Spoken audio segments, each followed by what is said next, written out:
morning. My name is Becca, which hopefully you all know by now. I have the honor of introducing Professor Nicholas Burns, who is a professor of the practice of diplomacy and international politics at the Harvard Kennedy School of Government. He is also the faculty chair of the school's Middle East Initiative, the India and South Asia program, and director of the Future Diplomacy Project. He writes a biweekly foreign affairs column, which you may have seen in the Boston Globe.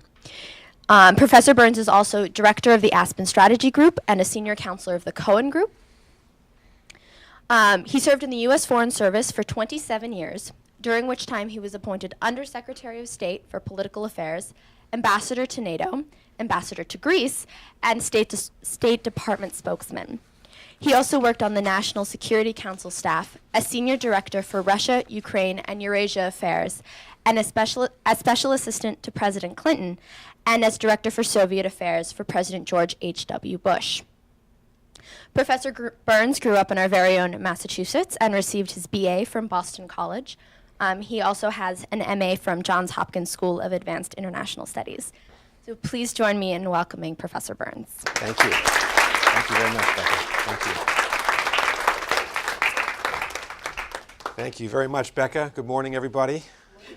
It's great to be here. I want to thank Professor Murray and Professor Joyce, who I guess is not here today, for the invitation. I think this is the third time I've been here at Wellesley to talk to the Albright Fellows, and I'm really pleased to be here for two reasons. One is I'm a huge admirer of Madeleine Albright. How many people have met her here? Okay, you'll all meet her next week when she's here on Wednesday and Thursday. I spoke with her by phone a couple of days ago. I had told her I was going to be here. I know she'll be here next week to meet with you. There are a lot of reasons to admire her. Number one, she personifies the American dream and the American success story in our immigrant-based society, and we are an immigrant-based society more than anybody else I know. Because as you all know, you know her history. I hope you've read Prague Winter, which is her book about what happened to her family in the 1930s and 40s. They were victims of the rise of fascism in Germany, Hitler. They were victims of the Holocaust. She had grandparents die in the concentration camps.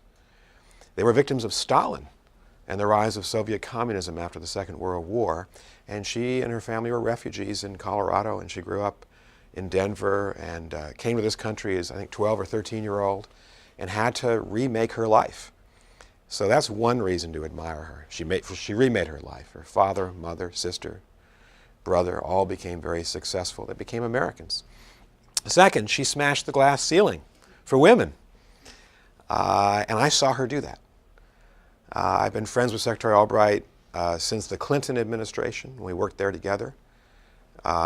When she was our ambassador to the UN, all of us were just thrilled when President Clinton made her Secretary of State at the end of 1996. I became her spokesperson in her first 8-9 months as Secretary and went with her around the world, and she was the first woman to be Secretary of State. She was the most senior woman in the history of the United States in the executive branch of our government at the time. And the fact that Wellesley has produced 2 of the 3 female American Secretaries of State, Wellesley has this unrivaled record in promoting women in leadership roles. It's another reason to value Wellesley, but also Madeleine Albright.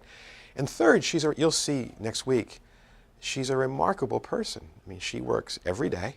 She runs her own consulting firm. She chairs about 1,000 committees in Washington. She travels all around the world. She and I went to South Korea together 2 months ago and had a series of meetings with Asian leaders, and then went up to the DMZ, the demilitarized zone, to Panmunjom, which is the border between South and North Korea. We walked actually 10 feet together into North Korea at the UN buildings and met some North Korean guards, and we took our steps towards the North Korean border. She's a remarkable woman. She's a champion of human rights. And I think you'll all enjoy, I know you'll all enjoy meeting her. So I'm really pleased to be here because I'm a friend of hers, but also a great admirer of hers. The second reason I'm pleased to be here is that I grew up in Wellesley, Massachusetts, about 1.5 miles down Western Road. And I was thinking as I pulled into the parking lot today, in that building, that chapel over there, I became political, I guess. I mean, really aware of the world because of the Vietnam War.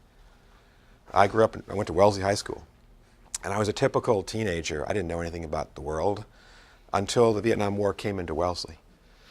Young men from my town, my church, went off to fight. Demonstrations on this college campus. In fact, the first anti-war demonstration I ever went to was in that building when Jane Fonda came and spoke out against the Vietnam War. I think it was 1972 or 73. And so I'm a townie. So I'm happy to be back and glad to see all of you. We've got until 10:30, so that's 1 hour and 7 minutes. I propose that I not speak for 1 hour and 7 minutes because you'd be bored. It wouldn't be a good use of our time. So what I thought I'd do, and it's not going to be death by PowerPoint, by the way. I decided no PowerPoint today. I thought I'd do, let me speak a little bit, if I could, to give you a sense, to do what I'm supposed to do. What are the challenges for the United States as we look ahead in 2014? The foreign policy challenges. Where are the great crises ahead? And where are the opportunities? And how should President Obama and the American people meet them? For all of you who are not Americans, apologies for an American-centric talk, but it's what I'm supposed to do. It's the only thing I'm good at, so I will do that. But I'm going to leave a lot of time because I may ask you a few questions. I won't call on anybody, don't worry. And I would ask you to think of the questions you have. Think of critical questions. If you disagree with something I said, don't worry about that. Disagree. I encourage my students at the Kennedy School, we have to disagree in a civil fashion. We have to think critically. Let me know what your questions are, and we can take the conversation wherever you want to take it. I'd start with just maybe a way of framing this would be to say, where has the United States come from in the last 20 or 30 years? As Becca said, I was an American Foreign Service officer for a long time, so I was a civil servant. And I served every administration from Jimmy Carter, where I was probably the lowest ranked person in the United States government. I was an intern in Nouakchott, Mauritania, in our embassy in West Africa, all the way through to George W. Bush. I never had the pleasure of serving for Barack Obama. I wish I had. I left government before he came into office because I'm a big supporter of President Obama. But my career and the career of my colleagues who served with me in those decades, I think frames a little bit the journey of the United States as a global power. When I started with the U.S. government, I was 24, 1980, just out of grad school. And you know, my friends and I were ready to take on the world, very idealistic, and I hope we all remain idealistic because that's an important quality. May we never lose our idealism. And I really saw the end of the Cold War in my first 10 years in government. I ended up, after some time in the Middle East and in West Africa, serving in the State Department and then in the White House on Soviet affairs. And I was a Soviet affairs advisor with a young woman named Condi Rice. You've probably heard of her. Before anybody had heard of her, she and I were the two-person Soviet team for President George H.W. Bush. We call him Bush 41. He was the 41st president of the United States, not to be confused with Bush 43, George W. Bush. And we saw the end of the Cold War. We saw the triumph of democracy in Central Europe. I think the Cold War was really won by the peoples of Central Europe. A lot of times Americans say, we won the Cold War. Actually, it was the Czechs and the Hungarians and the Poles and the Ukrainians and the Russians and the Estonians and Latvians and Lithuanians. They won the Cold War. Because between 87 and 91, all those communist regimes, I probably should have brought a map, the Warsaw Pact countries that had been communist since the close of the Second World War, they all overthrew their governments. They were people's revolutions in the streets, mainly peaceful, largely peaceful, but not solely. I'm thinking of Romania, which was very violent. And they liberated themselves and became democratic regimes. They've all since come into the European Union and NATO in an incredible journey.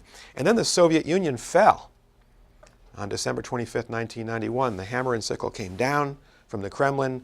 That great empire, the most powerful country in the world, along with the United States, during the entire post-Second World War era, came crashing down and just split into 15 parts. 15 new states emerged out of it. And one day I was working for President Bush. I was a note taker at a lot of his meetings. I'd sit with him and take notes for the historical record. And the White House switchboard called me on December 25th, 91. My wife and I have, at that time, 3 little girls. They're all opening their presents. And the White House said, President Bush is going to call President Gorbachev to wish him farewell. Would you get on the phone? And I did, and took notes as President Bush and President Gorbachev signaled the end of the Cold War. That was a seminal event in the history of the world. And it really marks a new era in American foreign policy, maybe a second era since the 70s and 80s. Charles Krauthammer, the conservative columnist of the Washington Post, said it was America's unipolar moment. Say between the end of the Soviet Union, December 1991, and I guess I say 9/11. In those years, the United States had unrivaled power in the world because the other superpower had literally crashed and burned. China was just at the beginning of Deng Xiaoping's historic economic reforms. China was a very inward-looking country by its own admission, not seeking to dominate anybody, seeking to build China. The Europeans were still strong, but militarily not so strong without the United States. There was no country in the world that could in any way, shape, or form rival the U.S. for power. And you saw, especially during President Clinton's administration, the United States march out and use that power.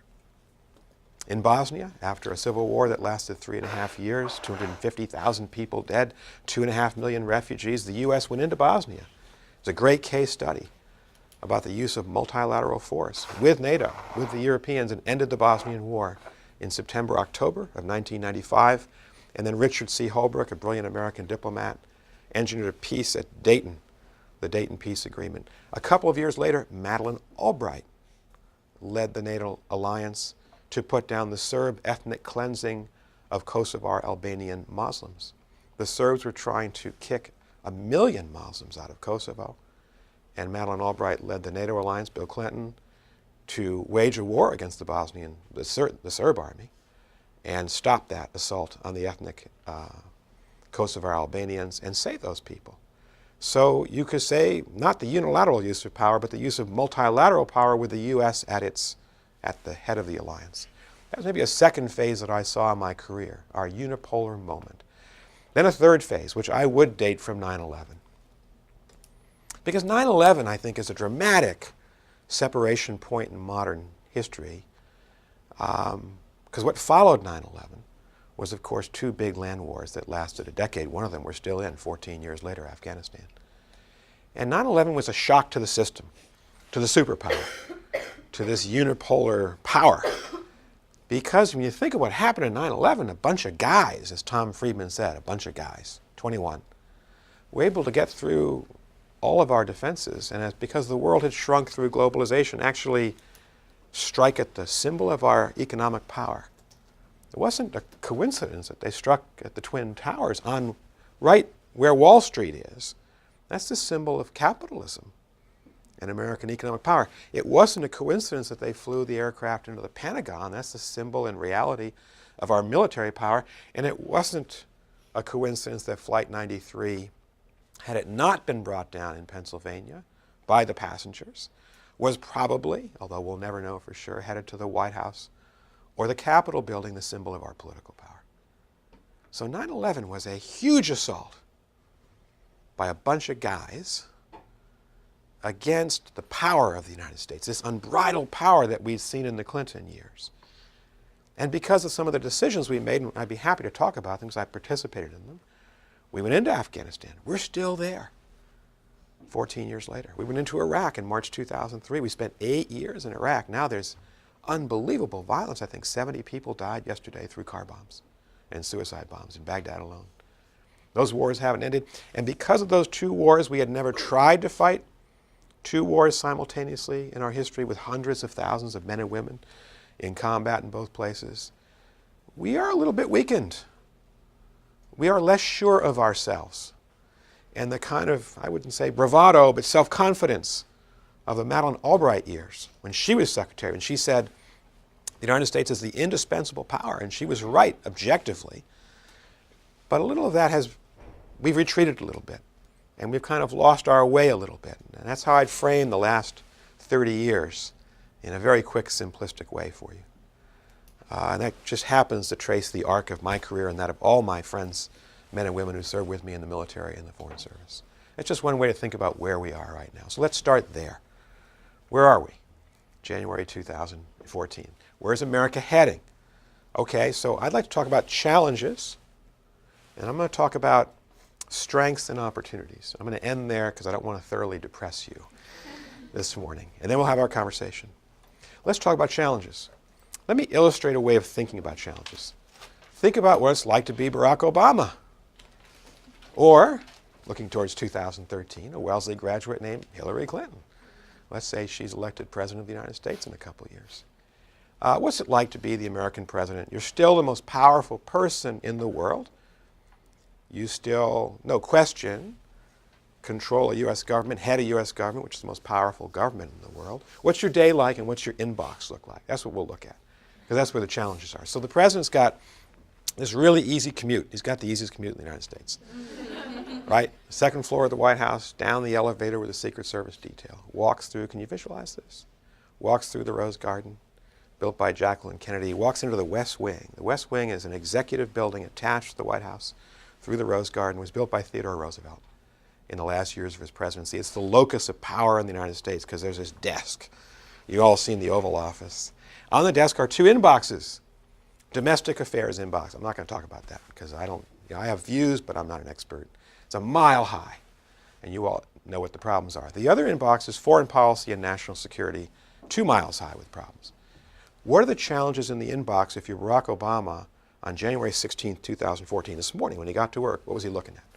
Okay, number one, we're still looking at a somewhat shaky global economy. And if you're the President of the United States or the President of China, or if you're Dilma Rousseff, the President of Brazil, or Manmohan Singh, the Prime Minister of India, or Angela Merkel, the Chancellor of Germany, your number one challenge is to make sure that the global economy is beginning to rebuild, that people are being put back to work, that global financial markets are stable, that your country can succeed, and this is true of any country in the world. Number one job is the economy. And there's this appearance that we're rebounding. The stock market's been at historic highs. The last unemployment figures in the U.S. were 6.7, or somewhat illusory because a lot of people who are out of work are not really looking for jobs, therefore they not counted in those totals, so it might be up towards 7. Things appear to be getting better, but are there troublesome signs on the horizon? I would say yes. China's beginning to slow down. From that historic double-digit growth, no country has grown faster than China in recorded economic history. In the last 30 years, China's growth record exceeds that of any country ever. And China, along with the United States and Germany, they've been the engines of the global economy. If China's going to slow down a little bit, if China's entering a period where it might transform itself from an export-led economy to a consumption-driven economy, which is what the Chinese say they want to do and have to do, that is a little bit worrisome about the global economy. At least it poses some question marks. India, one of the 3 great rising powers in the world, along with China and Brazil. I go to India a lot. I was last there 6 weeks ago. India had been growing at 8, 9, 10% a year for most of the last 10, 12 years. It might be now below 4% growth rate because they've had a number of systemic problems in the Indian economy. Brazil has experienced some problems recently. We all know about the European Union difficulties, and while those economies are beginning to rebound, Europe is at nowhere the economic strength that they want to be at and that the rest of us want to be at. So you have to be a little bit worried about the global economy and about our ability to manage that, manage stability. The G20 is the place where all these economies come together, but they only come together once or twice a year. There's no secretariat. There's really no place where it's all being managed. It's left to the market. And it's left to individual decisions of 195 nation states. Job number one, how do we keep the global economy moving forward and make sure that we're not going to slow down too much? So think about that. Second, what else is in that inbox for President Obama? 2 countries are in that inbox that are troublesome: Iran in the Middle East and North Korea in Asia. Why do I pick out those 2 countries? They are both challenging the status quo. The international system that is led by the US and China and Brazil and the Europeans and the Japanese and the Mexicans. And challenging that system in a very, very deliberate and very dangerous way. Let's start with North Korea. North Korea is a nuclear weapons power. The rest of the world says to North Korea, you can't be a nuclear weapons power. It is. And it uses that nuclear weapons power now trying to intimidate its neighbors, to which the United States is aligned by defense treaties, Japan and South Korea. And the North Koreans have fired ICBMs, intercontinental ballistic missiles, across the territory of both South Korea and Japan.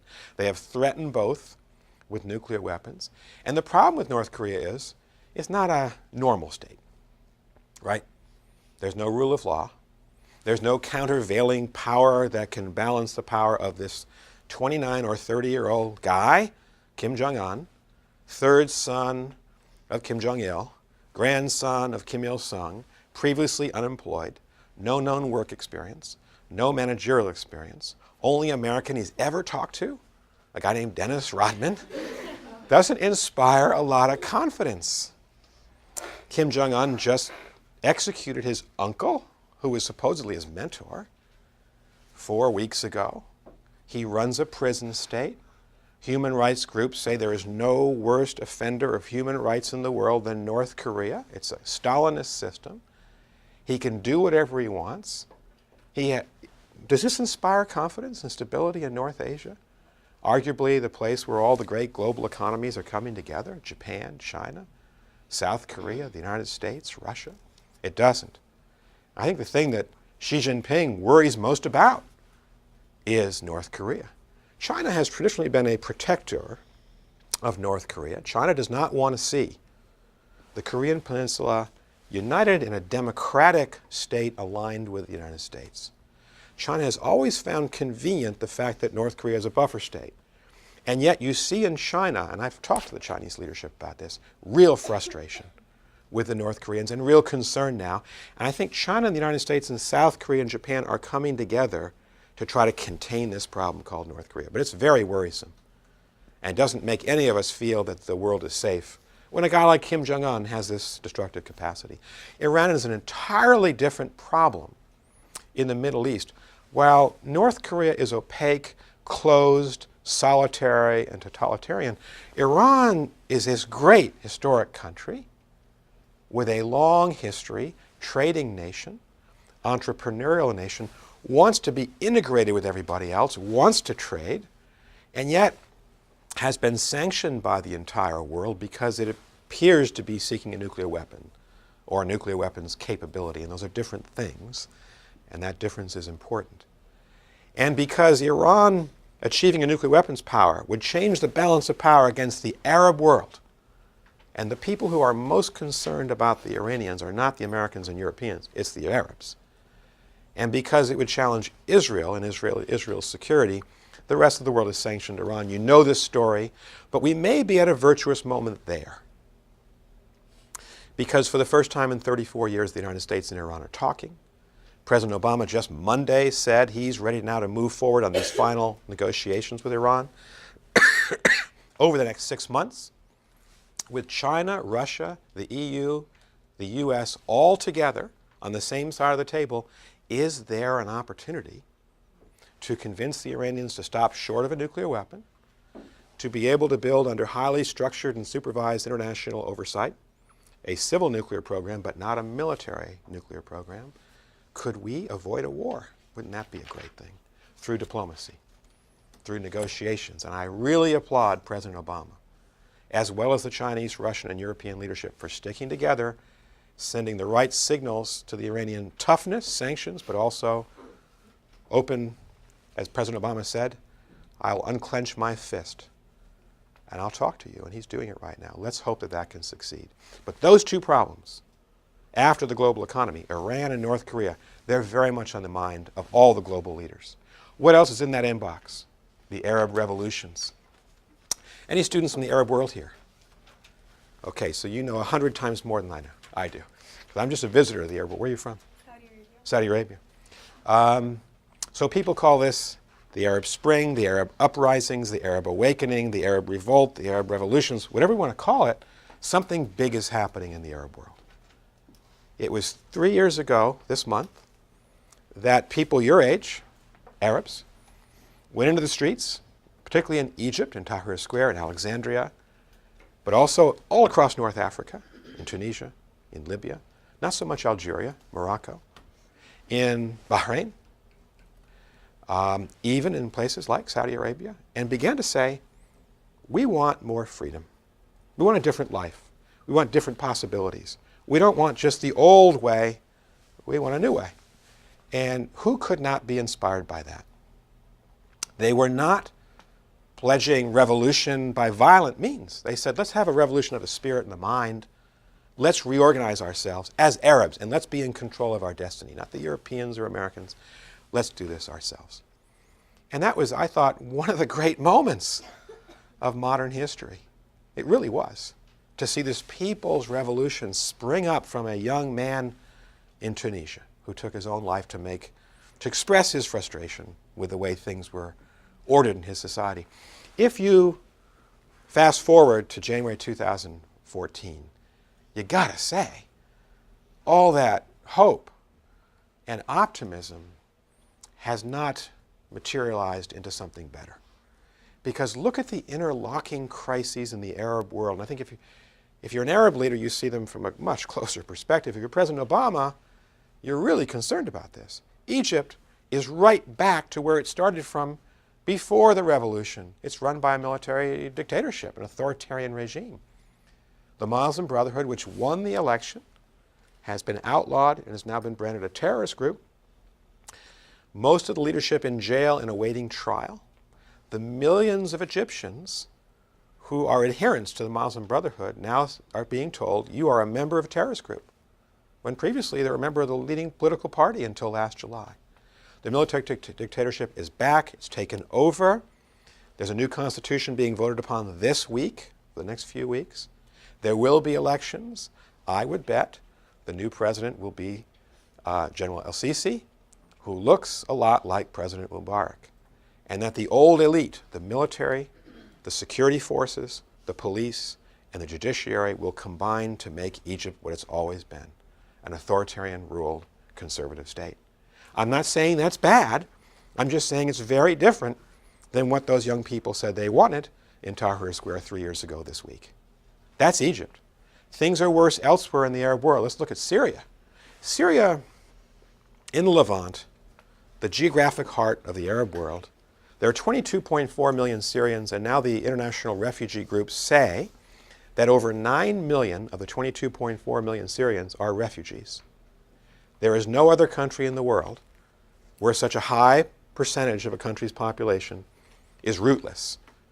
They are either refugees who've lost their homes and their jobs, and the kids can't go to school, and they're on the run inside Syria, trying to live in the winter in makeshift refugee camps, in the middle of a vicious civil war, where in every part of the country, streets, towns are being contested block by block by rebel forces, and the rebel forces are not united versus the government forces. And there's cynicism and brutality on both sides. Some, maybe 2 of the 9 million people, 2.5 million, have gone to Iraq, Jordan, and Turkey, and they're living in UN and NGO refugee camps on the borders of Syria. But the humanitarian crisis there is the most profound humanitarian crisis in the world. And it doesn't seem to have any endpoint, because Assad is just strong enough to survive, and the rebel so-called alliance, which is not really an alliance, is just not strong enough or united enough to win. So analytically, you have to say the civil war is going to continue, and maybe at the end of 2014, or a year from now when the next generation of Albright Fellows meets here, we'll say that there are 12 million Syrian refugees. This is a catastrophe. And the UN is meeting next week on the 22nd of January. Secretary Kerry is going to the meeting in Geneva to figure out what's going on, but here the great powers are arguing with each other. The US and Europe are saying, let's intervene, not militarily. Let's get the UN in there. Let's try to get a ceasefire. Let's try to get a transitional government where Assad agrees to leave. And that's what the US and Europe want, and much of the Arab world wants. And let's impose much greater assistance to the refugees. China and Russia are saying no. Iran, no. They're protecting Assad. They won't agree to transitional political talks that include Assad's departure. And so the great powers are preventing the international community from actually doing anything about this. So that's the crisis in Syria. There's a second interlocking crisis after Egypt. Third crisis, the Israeli-Palestinian crisis. You all know about this. Secretary Kerry's made 10 trips in 1 year to Jerusalem, to Ramallah, trying to put together a negotiation. This crisis is in its 66th year. And I would just put my bumper sticker, very simplistic, would be, For 66 years, the Israelis have not had a single day of security. For 66 years, the Palestinians have not had a single day of justice. Can it be resolved? Most people think it's the Mount Everest of international diplomacy. I say you can't give up. You can't resign yourself to failure, but analytically, the probability of success is quite low. Because the Israelis are in a very strong position, but have a hard conservative right-wing coalition. Netanyahu is being pushed to the right by his internal politics for him to make a decision that they'll dismantle hundreds of settlements in the West Bank, give back land. I'm not sure he's politically strong enough or is inclined to do it. On the other side, you have to look at this objectively. The Palestinians are disunited. The Palestinian Authority in Ramallah, of course, is at war, in a way, with Hamas in Gaza. And if Abu Mazen in Ramallah makes a deal with the Israelis, the Hamas will not agree to it, and you'll have a divided Palestinian community and a divided world, Arab world. So I don't think the chances of a deal are great. They're certainly less than 50-50. They may be at 10%, 15%. But I think Kerry is right to try. That's a third interlocking crisis. Then we get to Iran, which I've already talked about. 4 crises in the Arab world. That occupies a big space in President Obama's inbox. Here's an interesting thing about President Obama. If you go to Washington and you talk to his aides in the White House and State Department, they've been saying consistently and invariably since 2009, here's what we want to do strategically, they'll say. We're overinvested in the Middle East, and we're underinvested in Asia. What do they mean by that?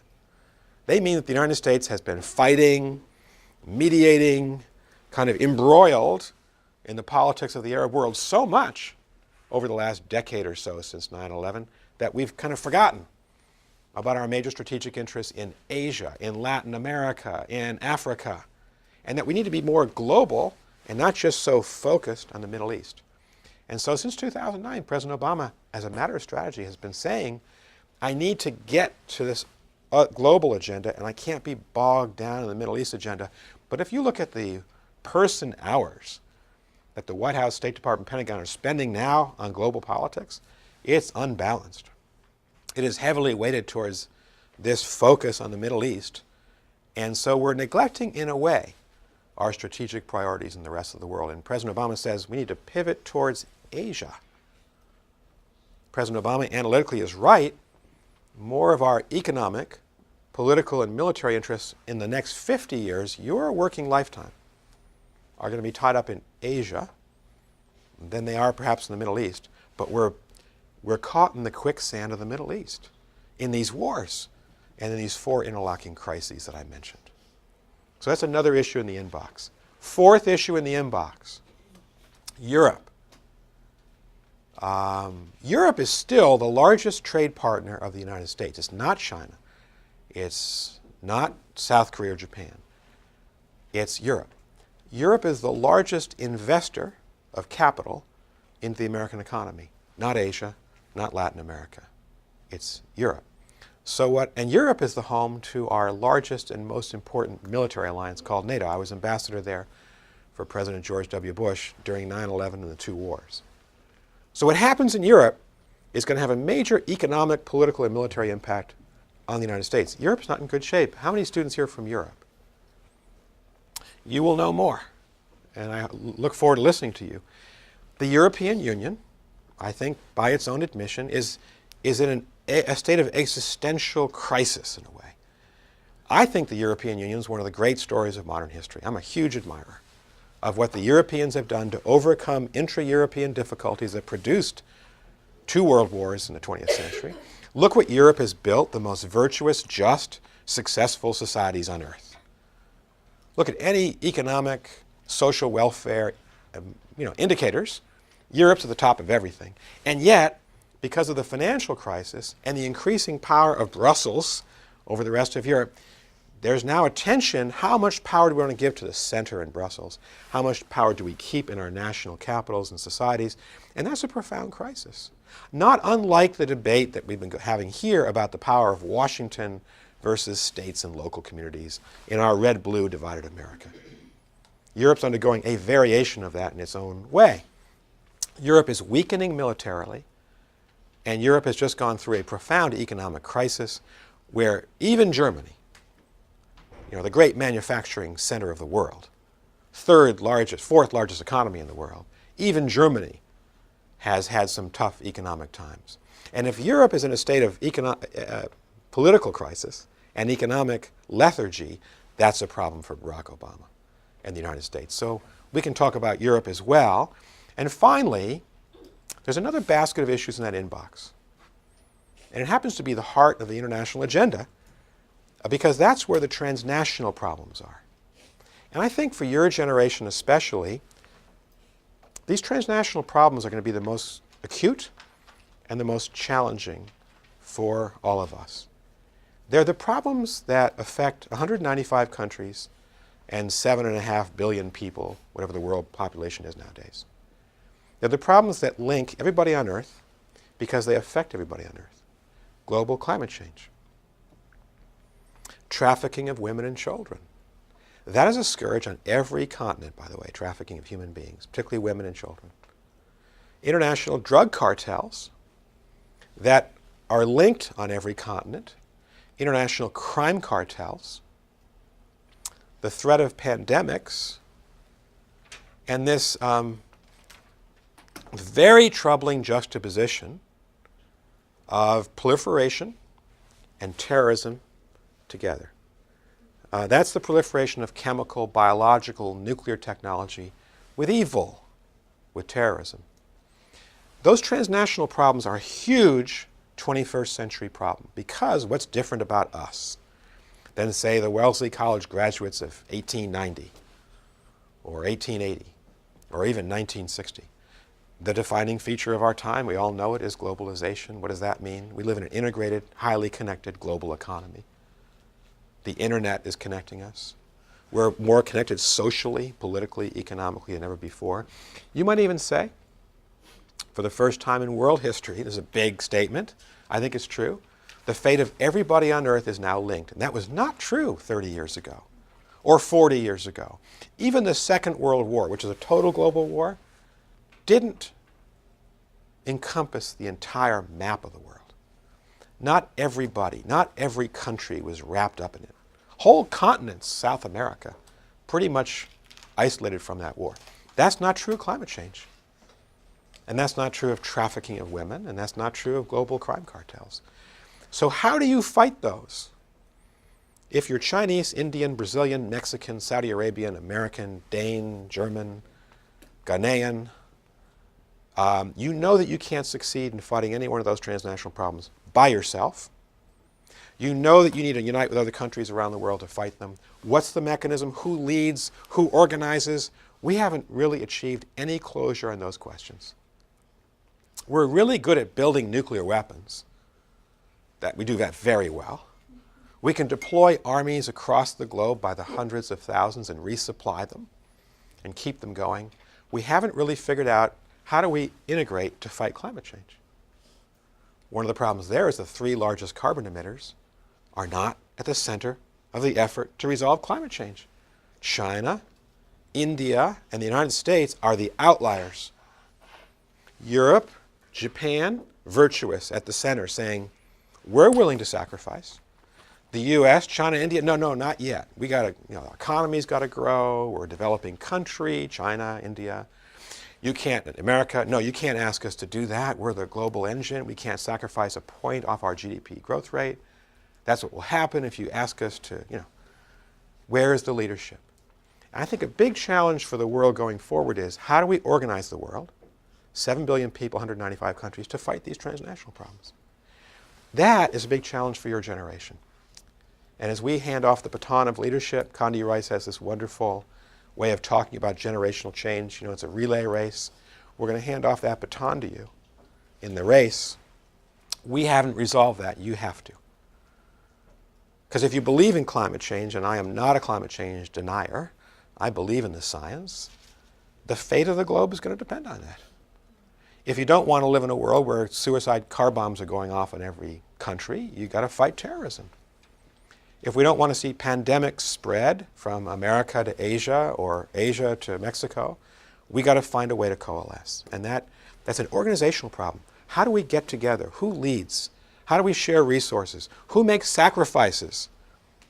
And climate's the best example, because the people who've done the most to create the problem are doing the least to resolve it. And then my country is a big part of the problem, I must admit. That's a pretty depressing inbox, isn't it? And I've simplified it. It's a deeper, wider, more complex inbox. I didn't talk about a million problems, but for the purposes of this conversation, that's what Barack Obama's facing most days. He's also facing at a time when the relative power of the United States, the relative power, our power relative to others, is declining. You can't deny it. We go from Madeleine Albright's, and ask her about this, unipolar moment. We were never as strong relative to everybody else as when Madeleine Albright was Secretary of State from 1997 to 2001. And now we're still the strongest country by any metric, but China, India, Brazil, and a lot of middle-ranked powers are rising in power. This is not a bad thing, by the way. I don't think it's a bad thing. Mexico is strengthening. Turkey is strengthening. Indonesia is strengthening. Japan, through Abenomics, and a more willful, self-confident Japan, strengthening. Colombia is strengthening. Panama is strengthening. There are a whole range of countries around the world. South Africa, Nigeria, Kenya, strengthening. Where you can say there's a rise of, as Fareed Zakaria has called it, the rise of the others. I think Americans should look at this and say, this is not a threat to us. Isn't it a good thing if people's economies are growing? If living standards are rising? If countries are more capable and more willing to interact and play a role in all these problems? Do we really want to go it alone? Does the success of others diminish us? Is it really zero-sum in our intellectual framework? I'd say this is not a bad trend. So when my students and I talk about this, I say, look, think of it this way. In the 21st century, to fight the transnational challenges that we just talked about in the inbox, we need to create a virtual governing board of the world. The UN, despite all of our hopes and all the promise of 47, 48, 49, is not a place where we can actually resolve many of these problems. Although I like and admire the UN, it does some good things, it has not become the steering group. The G20 is the beginnings of a steering group. It's the 20 largest economies. You probably need to broaden it a little bit. You need a center. You need people to invest in it. But if you're still the chairman and CEO of this virtual governing board of the world, and you're the United States, you're Barack Obama, don't you want powerful directors on that board? Don't you want China to emerge from the end of the conference table where it's kind of always on its BlackBerry or iPhone, not really paying attention, not volunteering? Don't you want China to come sit right next to you and say, yeah, we'll volunteer to do that. Yeah, we'll work you on this. One of the problems these days is that we're in a transitional era. The U.S. is still strongest, but the old coalition cannot manage this complex global agenda of the Europeans and the Americans. And let me illustrate that by talking about the UN Security Council. You all know what the UN Security Council is, right? It was created in the UN Charter, and the UN Security Council invested power in 5 countries. Who are those countries? Who are those countries? Yeah. US, China, France, the UK, Russia. Yeah, exactly right. And what did they do in 1945? The Bretton Woods. The Bretton Woods was 44, 45. They won the Second World War. So they're the victors. And so the UN Security Council was created along the victors. They're the world balance of power of 1945, 46. They're not the world balance of power of 2014. Who's not on the Security Council with a veto as a permanent member? Japan. Third largest economy in the world. Second largest contributor to the UN system is Japan. Rising power, I believe, not declining power. Not on it. Who else is not on it? India is not on it. Soon to be largest country in the world by population. Rising economic and political power. Leader of South Asia, not on it. Who else is not on it? Not a single African country is represented. That's unfair, unjust, and unwise. When the Security Council was created, most of Africa was a victim of colonialism. The Europeans ruled Africa. Now they're continent of 53 countries, they're completely unrepresented. And by the way, not a single Latin American country represented. Brazil, Mexico, Argentina, not represented. Europe, and I love Europe, overrepresented. France, the United Kingdom, some people would call Russia a European power. 3/5 of the council is European. That's the balance of power of 45. So I use that as a metaphor. And Madeleine Albright and I both worked on this issue. Can we modernize the Security Council? Can we bring these new powers on? Can we invest some authority in India, in Nigeria, in South Africa, in Brazil? Can Mexico and Indonesia be asked to play bigger roles? The answer is yes. We can't resolve any of these problems without the new rising powers at the center of the political system. And the structure doesn't lend itself to that right now. So your generation needs to do some structural reform, clean house, reorganize the map, and bring these new countries into decision-making roles. I think that's terribly important. And Americans shouldn't fear it. And Europeans shouldn't fear it, because we're going to be better off if we've got more people pulling on the same oars in the same boat. Right? That's how I see it. Okay. Let's get to opportunity, strengths. How can we overcome these problems if you're Barack Obama? Let me list 5 strengths, then we're going to go quickly to your conversation. I'm talking too much. Here's some strengths if you're Barack Obama. You're looking at this agenda. You're trying to figure out, how do I work with the rest of the world? Here's strength number 1, energy revolution. Look at an op-ed written by David Ignatius this morning in the Washington Post. And he lists the fact that the United States is quickly transforming itself from energy consumer, energy importer to energy power. We will become, by 2017, the largest oil producer in the world. We are already the largest producer of natural gas because of the shale gas and shale oil revolutions taking place from New York State all the way across to North Dakota. An incredible revolution in productive capacity. There are some big, as my wife Libby reminds me every time I talk about this, huge potential environmental downsides from this, which we can talk about.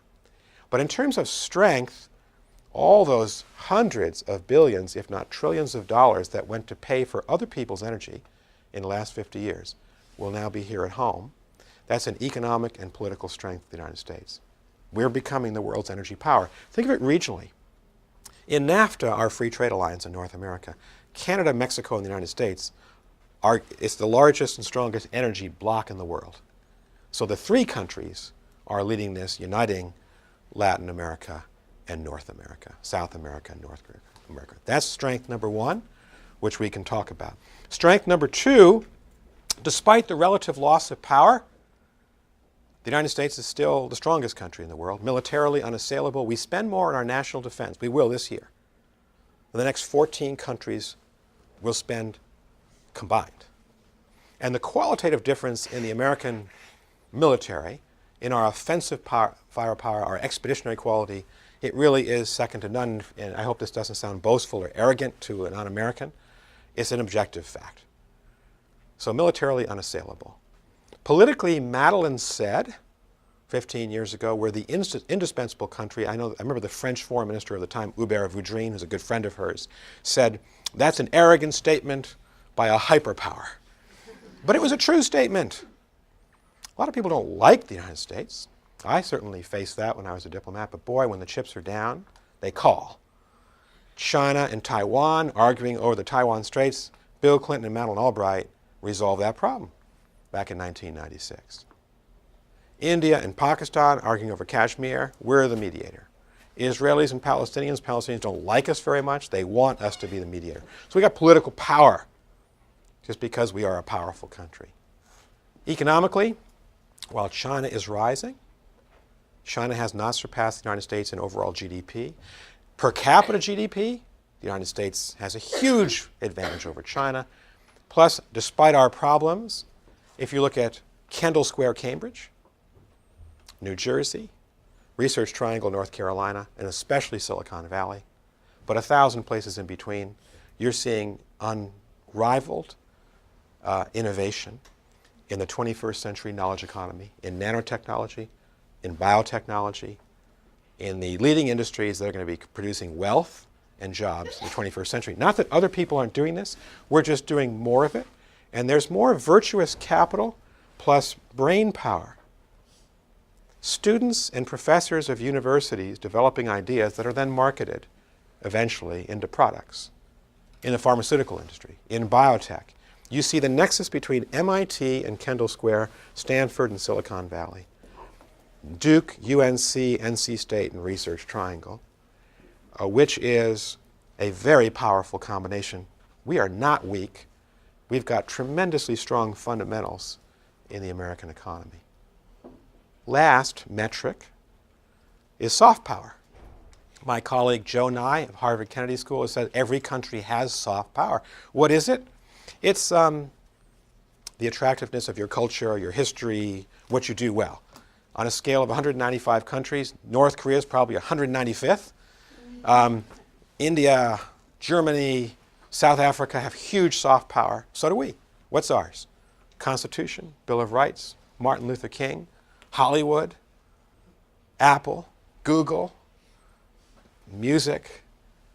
I mean, the United States has a lot of, I'm not saying we're number one. China's got soft power, India does, but we've got a lot of soft power. So that's a strength.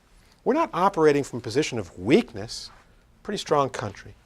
Third, we're doing some good things in the world, and we have to remind ourselves from that. We are succeeding in some realms. Let me pick one, global health. Everybody know who Nick Kristof is? If you don't, read Nick Kristof. He writes op-eds for the New York Times. He writes from the level of the citizen, not 360, not 30,000 feet, but the level of the citizen. Nick wrote a column 3 months ago or so, I forget when, where he said tremendous advances are being made in global health and global poverty.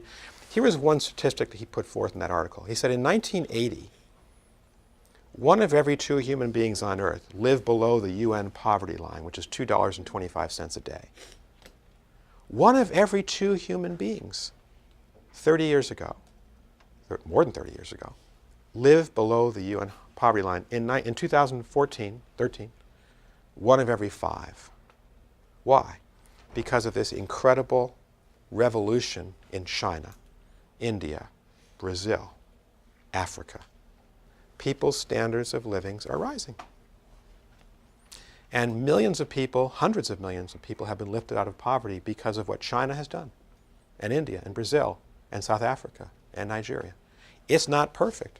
When you have 1 of every 5 people on Earth living below the poverty line, that's unacceptable. But the progress in 34 years is astounding. Think of the fact that polio could be eradicated in 4 or 5 years. If in northern Nigeria, Pakistan, India, and Afghanistan, the 4 countries where polio is most prevalent, if the UN and the Bill and Melinda Gates Foundation and 1,000 other NGOs can proceed with vaccinations, polio can be eradicated from the face of the earth. Malaria, 660,000 cases last year in sub-Saharan Africa. Malaria, Bill Gates thinks, can be eradicated in your lifetime by the proper infusion of technology, cash, capital, vaccines, and organization. Millions of lives can be saved. Good things are happening under U.S. nonprofit, UN, European, African leadership on global health. It's a reason to feel hopeful and not unhopeful about the world. And finally, last reason why the United States, I think, should feel more confident and is strengthening from, say, 2008. The great powers are at peace. Now, why do I say that? Because the great powers have not been at peace through most of the last 400 or 500 years, but they are now. Now, here's what I mean by that. The strongest powers of the world are not fighting each other, and there's no reasonable expectation that they will in the next 10 or 20 years. China is not about to fight the United States. It would be suicidal for either to start a war in a nuclear age. Russia is not going to invade Western Europe. Brazil's not going to fight Mexico. South Africa is not going to fight Indonesia. The strongest countries are not fighting. The world's violent. Look at Central African Republic, Somalia, South Sudan, Congo, parts of Burma, There's a lot of violence in the world, but there's nothing like 1914. 100 years ago, July, August of 1914, a world war started in which 16 million people lost their lives. If you date the Second World War from the Japanese invasion of China in 1937 to 1945, 60 million people, 6-0. 60 million people died. 60 million people died. We have nothing approaching that right now. So that's a reason to feel optimistic. That's a reason to feel that if China and the United States can come together with all those other countries that I mentioned, we could create a virtuous world. In a relative sense. Lots of problems, but nothing on the scale of the world wars that your great-grandparents, great-great-grandparents had to experience. That's a reason to feel hopeful and determined that all of us will work together to tackle these problems. And in my view, that's what Obama wants to do, President Obama. He wants to get to that agenda. That's why he's trying to create a relationship with Xi Jinping and with Dilma Rousseff and Manmohan Singh and Angela Merkel, the other big powers, Prime Minister Abe of the world. And that's a great virtuous challenge that your generation can take on. It depends on, if you're an American, engaging in the world and not isolating ourselves from the world. And that's been a big problem for the United States throughout our history. You know, we are engaged, then we pull back. And right now, you look at Tea Party on the right, very liberal Democrats in the Congress. They want to slash the military budget, slash the State Department budget, kind of bring America home. And in a global, it was a rational maybe thought for 1814. But for 2014, highly integrated global economy, irrational. We need to be engaged because we live in a global society. So that's the end of my sermon, end of my speech. Isn't that a complicated world that our president's facing? But not without hope. If we're intelligent, engaged, purposeful, to try to work with the rest of the world, that's the challenge. So questions, comments, issues that I didn't raise, arguments with me, everything's on the table. Who would like to speak first? Becca? And I have the microphone, so this is convenient. Thank you so much for being here today. This is It's a pleasure. fantastic. So I'm writing my senior thesis on the PKK, and have been looking, therefore, at a lot of terrorists. And one of the things that has repeatedly come up in my research is that attempts to eradicate terrorist groups simply don't work. They often backfire horribly, and they very often you get to a situation where yay, we won, and 5 years later, not so much. So my question is, how do you think about addressing terrorism in this day and age? I mean, Colombia's negotiating with the FARC, Erdogan's negotiating with Öcalan. Yeah. How do you think about that with relation to someone like Al-Qaeda, who doesn't have, in all of its offshoots? Thank you.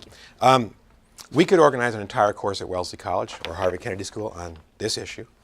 So I'll try to simplify it. I'll quote Colin Powell. You all know who he is. Former Secretary of State, former Chairman of the Joint Chiefs. I worked for him when I was ambassador to NATO. He was Secretary of State. He came out to Brussels. NATO's in Brussels, as well as the EU, obviously. And he spoke to the EU and NATO just after 9/11. And I'll never forget what he said about terrorism, and it was really instructive. First, it's everywhere. It's not just in the Arab world. It's homegrown. We've got American homegrown terrorists. And we've seen them strike Oklahoma City, 1993. So it's all of us have to fight this. And not one part of the world is the problem. We're all in it together. He said there's 5 spokes to the wheel. He said you can't just think this is a military. There's a military solution to this. He said you've got to have political coordination. All the countries of the world got to unite to fight it, wherever it is, number one. Second, you have to use economic instruments of power. He was saying, don't let terrorist groups on any continent use our financial system to launder their money to finance their terrorist operations. Third, he said we've got to have judicial cooperation, and there's been great judicial cooperation, say, between the European Union and the US on this, so that wherever we find these people, we try them and hopefully convict them and incarcerate them. Fourth, intelligence cooperation. Boy, is that a loaded issue. We haven't talked about Snowden yet. This is difficult because here, how strong should the measures be to fight the problem, but hopefully in a way that doesn't injure your own democracy or violate your civil freedoms that you cherish in any democratic country. But he said intelligence cooperation. The one he listed last was the military. It's not the be-all and end-all. It's not the instrument that can resolve every problem. It can sometimes be successful. Example, the Abbottabad raid, the Special Forces, Zero Dark 30, the Special Forces raid on Osama bin Laden. That was very successful. It was one operation against one person. And there are lots of other terrorists in the world. And the military man, Colin Powell, said, he listed that last. I was really struck by that. You got to have a combined protean, set of factors that you deploy together. You can't just invade countries and fight wars. And if there's one thought I have about 9/11, Afghanistan, and Iraq is, we came out swinging after 9/11. I was glad that we did. We went into Afghanistan. We probably led too much with the military and asked the military to do too much. And maybe we didn't look at these other 4 instruments of power if you're trying to fight terrorism. It's a great question. It's a huge issue. That's a really simplistic answer, but it's the best I can do. Yes? And Claire, what are you, a junior, senior? I'm a junior. Yeah. So And what are you majoring? I'm a political science major, and building somewhat off of that, I'm really interested in the idea of alternative options to violent resolution of conflict. So building off this idea of there are other instruments in our foreign policy toolbox, to borrow from Madeleine Albright. Yeah. Do you see any, I'm really, specifically, since we have so many sort of civil conflicts, insurgencies, things like the Arab revolutions, where you have movements for change, which seem to be manifesting themselves in violent conflicts, and do you see, how do you see approaching those types of reform revolution efforts that help avoid the outbreak of violence and using some of those other instruments? It's a great question for Secretary Albright when she's here next week. You might ask her the same question. But I'll bet she'll say, at least part of what I will say to you, and that is that we've tended, especially in the United States, over the last 10 or 12 years, to undervalue diplomacy and maybe overvalue the military. And I say this as a great admirer of the military. I'm supportive of a strong military. I was ambassador to NATO, which is a military alliance. But I think if there's one criticism I would make of me, and I was involved in this, and the people I serve with, is that we thought of the military as a way to resolve the big problems after 9/11, and it was just one of the ways to resolve them. And I think Condi Rice, when she became Secretary of State, she kind of tried to rebalance our strategy, and she emphasized diplomacy a lot as Secretary of State. I worked directly for her at the time as her undersecretary. And we decided we didn't want to go to war with Iran in 2006. And we wanted to negotiate. Well, they wouldn't come to the table until just last autumn. And President Obama has taken that second-term George Bush focus on diplomacy, and he's strengthened it. I think we realize that we've got a lot of instruments in the toolbox, as Madeleine Albright would say, and the Powell tools. But ultimately, diplomacy is what you do every day. You've got to be talking to people to search for resolution before you think about force. Another way of thinking about this is you put your diplomats on point with the military and reserve, not the other way around. That your first impulse should be talk, negotiate, look for solutions. It's only when your back's to the wall, you have no other options, your vital interests are being threatened, that you think about the military. And I think with the benefit of hindsight, sometimes after 9/11 we forgot that. And so I'd say diplomacy, and I've started a diplomacy program at the Harvard Kennedy School. And we have a lot of students interested, both in terms of working for NGOs, working for whatever governments, whatever countries they come from, for their governments, as diplomats. And in a globalized world, in your world that you're going to run the world, all of you, for the next 50 years, more often than not, you're going to have to reason with people, compromise with people, look for multilateral solutions.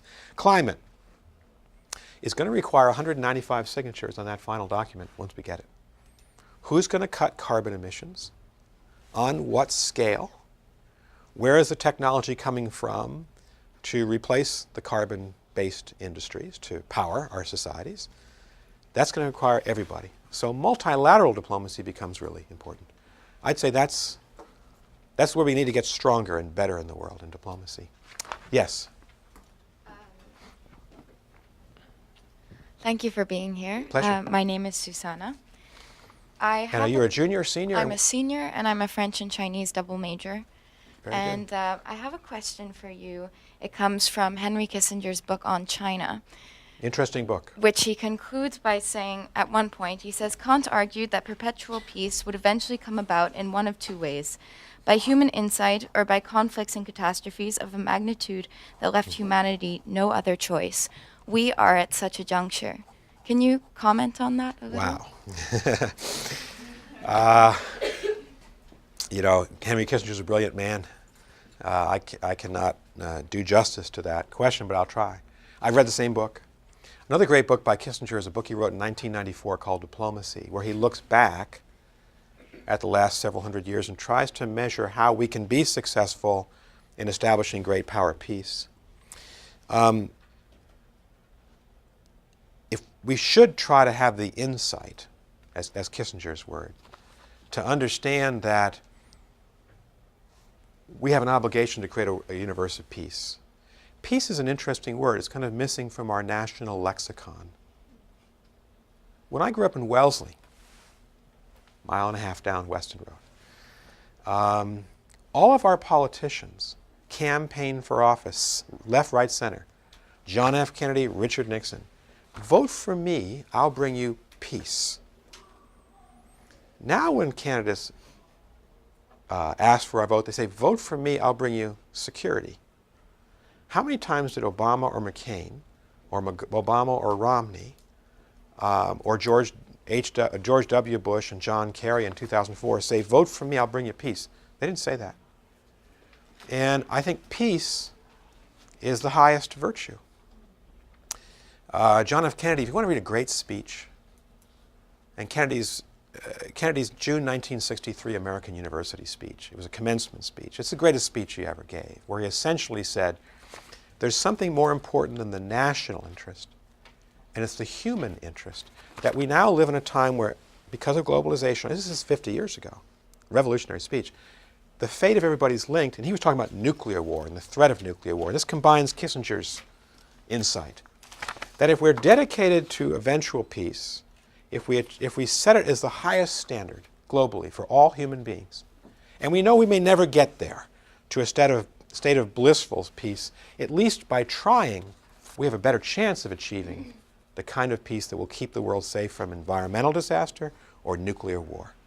And that's what Kennedy was talking about 50 years ago. I think that's what Kissinger is talking about. The prospect of nuclear annihilation concentrates our minds. You want to read another great book? Read Essence of Decision. It's Graham Allison. He's a colleague of mine at the Kennedy School. It's his great work on the Cuban Missile Crisis. It was I read it in college in the mid-70s. It was probably written 45 years ago.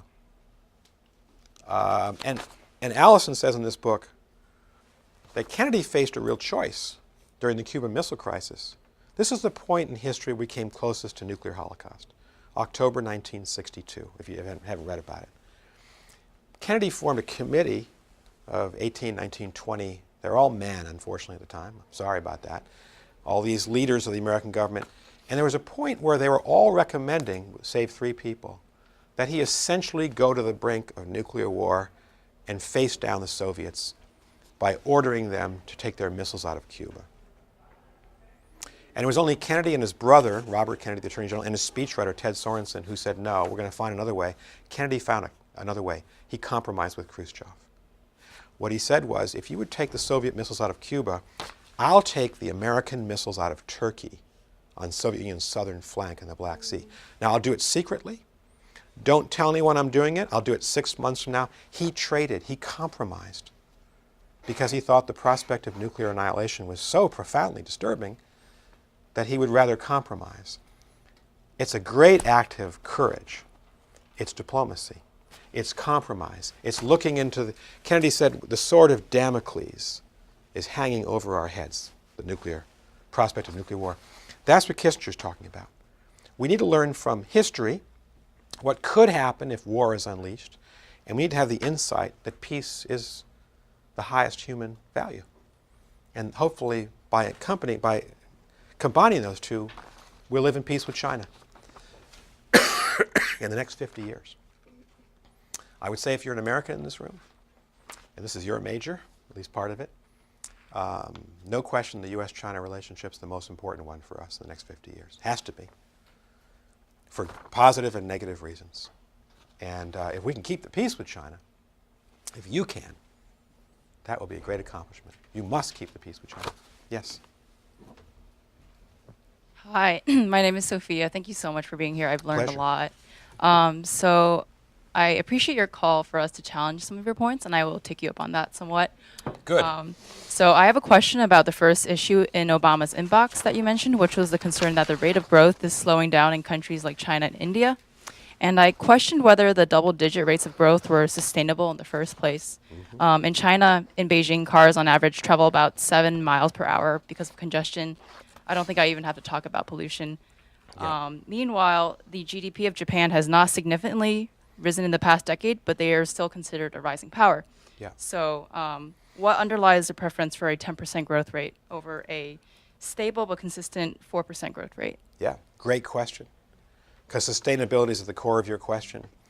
You know, the problem, and I'm not an economist, so Professor Joyce, for instance, is going to be a lot smarter than I am on this. The problem is that the international economy is being driven by a few leaders. The U.S., obviously, China as the second largest economy. And no one really knows what's going to happen in China.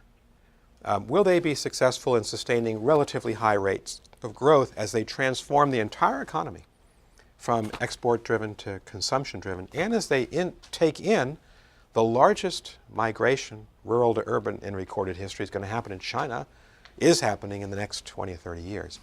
Will China be able to maintain its stability? Will China be able to grow at a rate strong enough to pull that global economy along with the other global economies? It's just a big question mark. India was seen as a virtuous country, still is a virtuous country, obviously, but India was growing very fast, but for a variety of reasons has slowed down precipitously. And then if you combine that with weaknesses in the European economies, think about youth unemployment in Greece and Spain exceeding 50% right now, people your age, unemployed. There's just a concern about the global economy. Japan's interesting because Abe's brand new. He's only been in office a year. So you haven't seen the huge gains yet, but there's the promise that Japan might liberate itself from its economic lethargy, doldrums, and become a growing economy again. That would really help the global economy. Japan's a third largest economy, very strong part of the picture. So I haven't given you a great answer except to say sustainability is at the heart of it. And you said implicit in your questions a really interesting social policy dilemma. Do we value growth or sustainability? And are there downsides from growth? We're seeing environmental downsides from growth. That's for sure. China's the best example of that. We saw it in West Virginia this week. The heart of their economy is coal, and that poisoned, at least an industry associated with it, the chemical industry, poisoned the water in Charleston this week. So getting at that dilemma is I'm not smart enough, but there's smart people here and at my college thinking through those challenges. Okay. Thank you very much.